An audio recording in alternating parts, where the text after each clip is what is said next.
제주 지역 코로나19 상황 알아봅니다. 제주에선 지난 4일 네 번째 코로나19 확진자가 나온 뒤 추가 확진자는 없습니다. 어제는 확진자 1명이 추가로 완치가 됐고요. 도내 확진자 4명의 접촉자도 오늘로 자가격리에서 모두 해제됐습니다. 제주도청에 나가 있는 취재기자 연결해서 자세한 얘기 들어보겠습니다.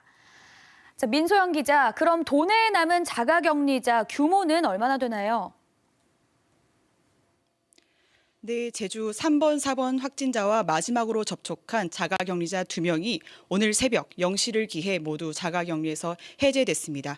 이로써 도내 확진자 4명과 접촉해 격리됐던 240여 명의 자가격리자가 모두 일상생활로 돌아갔는데요. 다만 도내 확진자 외에 제주도를 거쳐간 것으로 확인된 서울과 대구 시민 확진자 등 이들과 접촉한 50명이 아직 자가 격리 중입니다.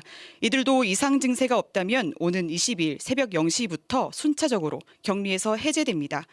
제주도는 지금까지 대구 경북 지역을 다녀온 도민 등 48명에 대해서도 검사한 결과 모두 음성으로 확인했다고 밝혔습니다. 제주도는 또 교육부에서 초중고 개학일 재연장을 검토하는 분위기 속에서 청소년들이 자주 출입하는 PC방과 학원, 노래방 등 다중이용시설에 대해 방역 소독이 잘 이루어지고 있는지 현장 점검을 강화하겠다고 밝혔습니다.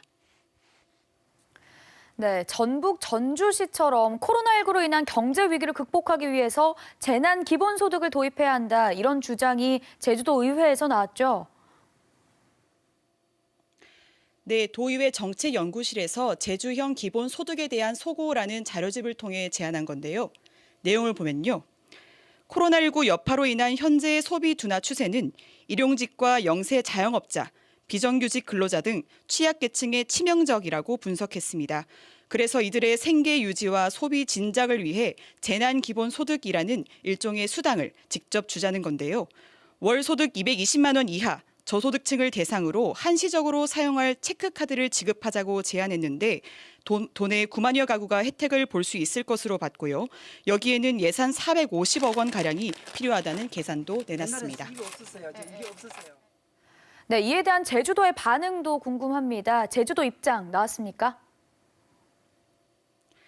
네, 오늘 제주도에 물어봤습니다. 제주도는 방역이 우선이라는 기본 입장에는 변함이 없다고 오늘 설명했는데요. 도 원희용 지사는 지난 10일 코로나19 정례 브리핑에서 재난기본소득을 어떻게 생각하는지에 대해 전 세계적인 팬데믹 상황에서 지금은 방역에 집중해야 할 때라며 뚜렷한 입장을 밝히지 않았는데요. 지금도 상황은 같습니다. 제주도는 이와는 별도로 경기 부양책을 내놓고 있는데요.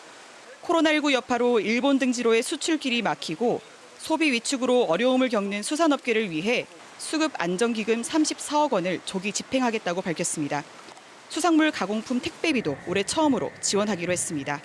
아울러 코로나19 확진자가 다녀갔다는 이유로 매출이 크게 떨어진 점포 등의 이용을 장려하는 캠페인을 벌이고 소상공인의 지방세 납부 기한도 한시적으로 연장하기로 했습니다. 지금까지 제주도청에서 KBS 뉴스 민소영입니다.